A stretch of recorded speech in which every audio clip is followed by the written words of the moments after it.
प्रिय छात्र छात्राओं, ऑनलाइन क्लास में आपका स्वागत है। मैं इस वीडियो में आपके साथ जिस विषय पर चर्चा कर रहा हूँ वो है ईस्ट इंडिया कंपनी के भारत में राजनीतिक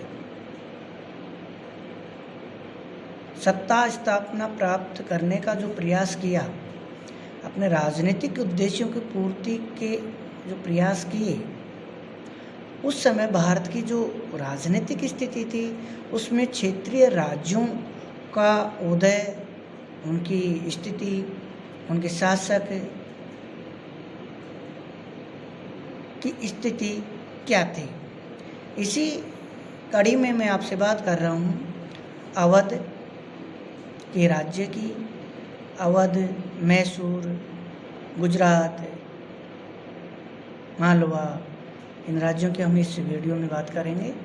तो जैसे पूर्ववर्ती वीडियो में मैंने आपके साथ जिस राज्यों की बात की, हैदराबाद है, बंगाल, बिहार और उड़ीसा की बात है, तो हम आगे के क्षेत्रीय राज्यों की स्थिति की बात करेंगे। तो प्रिय विद्यार्थियों, जब हम अवध की बात करते हैं, अवध के स्वतंत्र राज्य की बात करते हैं, तो जैसे मैं अगर आपसे बात करूं कि अवध का जो राज्य था, जिसका आधुनिक भारत के इतिहास में महत्वपूर्ण स्थान है, उसकी भौगोलिक स्थिति कहाँ थी, कहाँ स्थित था, तो अवध का जो राज्य स्थापित था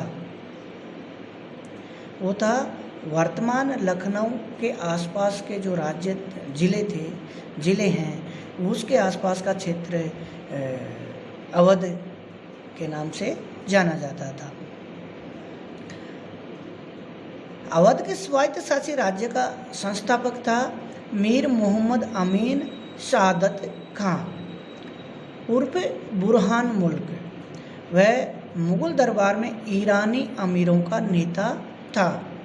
वह निजामुल मुल्क का प्रतिद्वंदी था, जो हैदराबाद का शासक था उसका प्रतिद्वंदी था। सैयद बंधुओं के पतन में उसने भी महत्वपूर्ण योगदान दिया था। उसके बदले में उसे सादत खां की उपाधि तथा आगरा की सूबेदारी प्रदान की गई थी। 1722 ईस्वी में उसे अवध की सूबेदारी प्रदान की गई। इस समय से अवध के स्वायत्तशासी राज्य का इतिहास प्रारंभ होता है। यानी हम जब अवध के राज्य की स्थापना की बात करते हैं कि अवध के स्वतंत्र राज्य की स्थापना कब हुई, तो वो समय है, वो सन है, वो है 1722 ईस्वी, जब सादत खां उर्फ निजामुल मुल्क ने, बुरहानुल मुल्क ने अवध के स्वतंत्र राज्य की स्थापना की। सादत खां ने दिल्ली की राजनीति में सक्रिय भाग लिया। 1732 में उसने उत्तरी भारत में मराठों के प्रसार को रोकने के संबंध में कुछ प्रस्ताव रखे, परंतु अन्य अमीरों के विरोध और उनके स्वार्थों के कारण उसे पर्याप्त सफलता नहीं मिली। मार्च 1737 ईस्वी में उसने मराठों की एक छोटी सी सेना को पराजित कर मुगल सम्राट को इसकी सूचना भिजवा दी। उसने पेशवा बाजीराव को चंबल के उस पार खदेड़ दिया। इससे क्रोधित होकर बाजीराव ने दिल्ली पर धावा बोलकर सादत खां की पोल खोल दी। उससे मुगल दरबार में सादत खां की प्रतिष्ठा गिर गई। इससे मुगल दरबार में जब प्रतिष्ठा गिरी तो कहा जाता है कि नादिर शाह के आक्रमण तथा मुगल सम्राट के अपमान में उसकी भूमिका रही। 1739 ईस्वी में उसकी मृत्यु हो गई। शहादत खां की मृत्यु के बाद उसका भतीजा और दामाद सफदरजंग अवध का नया सूबेदार बना। 1748 ईस्वी में बादशाह ने उसे साम्राज्य के वजीर पद पर नियुक्त किया। यानी मुगल सम्राट ने उसको 1748 में बादशाह मुगल सम्राट का वजीर नियुक्त किया गया और थोड़े दिनों बाद इलाहाबाद का सूबा भी उसे दे दिया गया। अब सफदरजंग ने अवध की सीमा पर आबाद रुहेलों और पठानों को दबाने का प्रयास किया। रुहेले और पठान फर्रुखाबाद और रुहेलखंड में बसे हुए थे और वे प्राय अवध के क्षेत्रों में लूटमार करते थे। सफदरजंग ने उनके दमन में जयप्पा सिंधिया और मल्हार राव होलकर तथा सूरजमल जाट का सहयोग लिया। 22 अप्रैल 1752 ईस्वी को उसने अहमद शाह अब्दाली के विरुद्ध मराठों से एक समझौता करवाया। यानी हम जब बात करते हैं पानीपत के तृतीय युद्ध की, जो 14 जनवरी 1761 में हुआ था, उसकी जो पृष्ठभूमि थी, जो उसका आधार बना, वो यही संधि थी। 22 अप्रैल 1752 की जो संधि थी वो इस निजाम और वजीर तथा मुगल सम्राट और मराठों के मध्य एक तरह से ट्रिपल अलायंस, यानी इस संधि की बदौलत ही ये इसकी भूमिका तैयार हुई।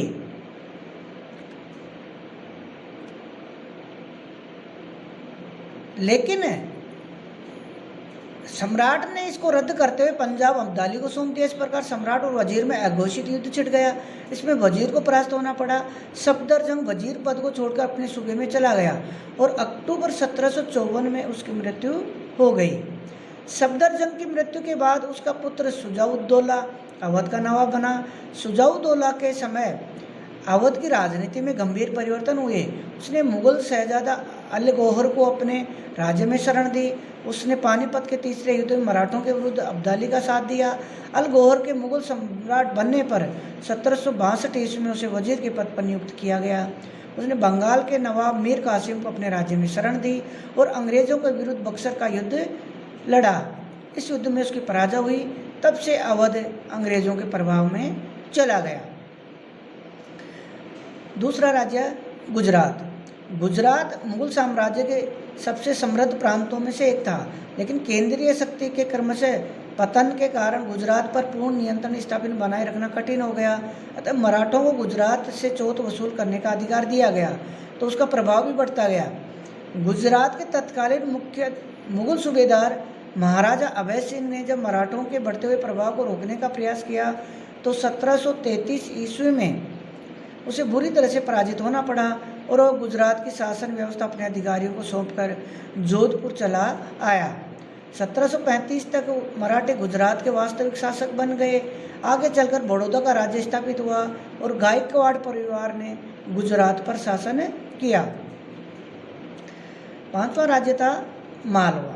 अगर हम मालवा की जब बात करते हैं तो मध्य प्रदेश का जो पश्चिमी भाग मालवा के नाम से जाना जाता था। मराठों के बढ़ते हुए प्रभाव के कारण दिल्ली तक दरबार का कोई भी अमीर मालवा को अपने अधीन नहीं रख पाया। 1724 के बाद पेशवा के 3 सेना नायकों होलकर, सिंधिया और परमार ने क्रमशः इंदौर, ग्वालियर और धार में मराठा शक्ति को विकसित किया। आगे चलकर इन तीनों के स्वतंत्र राज्यों का उदय हुआ। पंजाब और राजस्थान। पंजाब के सूबेदार जकरिया खान ने लंबे समय तक पंजाब में शांति व्यवस्था को बनाए रखा, परंतु नादिर शाह और बाद में अहमद शाह अब्दाली के निरंतर आक्रमणों से पंजाब की शासन व्यवस्था चरमरा गई और अराजकता की स्थिति उत्पन्न हो गई। दरबार की दलबंदी और मोहम्मद शाह की अयोग्यता, निर्बलता के कारण किसी प्रकार की कोई ठोस कार्रवाई नहीं हो सकी।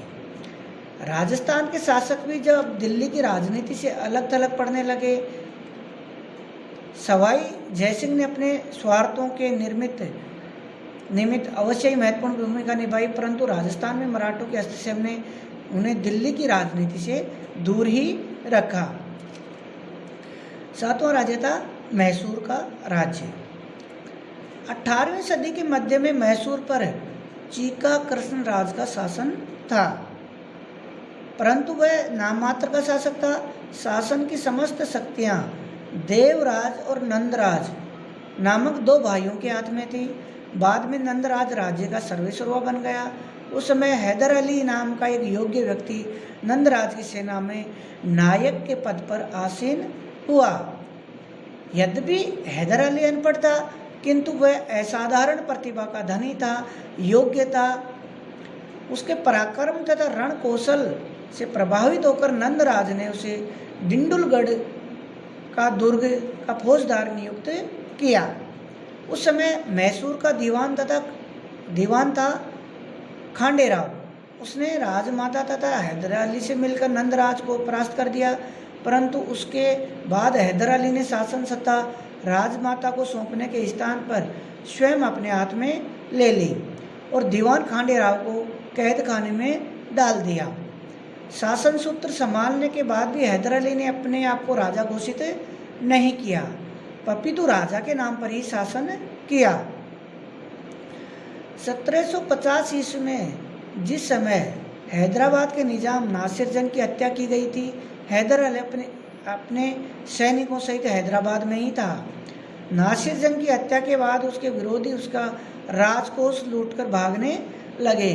हैदर अली ने उनको परास्त करके लूट का सारा माल हथिया लिया। इस प्रकार वह अपार धन संपदा का स्वामी बन गया। 1776 ईस्वी में मैसूर के राजा की मृत्यु के बाद हैदर अली ने स्वयं को मैसूर का सुल्तान घोषित कर दिया। दक्षिण में फैली अव्यवस्था का लाभ उठाकर हैदर अली ने अपने राज्य का भी काफ़ी विस्तार कर लिया, परंतु अंग्रेजों को हैदर अली का उत्कर्ष पसंद नहीं आया और उन्होंने मैसूर राज्य को समाप्त करने का निश्चय किया। इसके लिए उन्होंने 1766 ईस्वी से 1799 ईस्वी के मध्य मैसूर और अंग्रेज़ों के मध्य जो 4 प्रसिद्ध युद्ध हुए, जिनमें 2 युद्ध आप देखते हैं कि हैदर अली के साथ और 2 युद्ध उसके पुत्र टीपू सुल्तान के साथ लड़े गए, जो आधुनिक भारतीय इतिहास में आंग्ल मैसूर युद्धों के नाम से जाने जाते हैं। अंतिम युद्ध में आप जानते हैं 1799 में टीपू सुल्तान अंग्रेज़ों के विरुद्ध लड़ता हुआ मारा गया और मैसूर राज्य पर अंग्रेज़ों का अधिकार हो गया। धन्यवाद।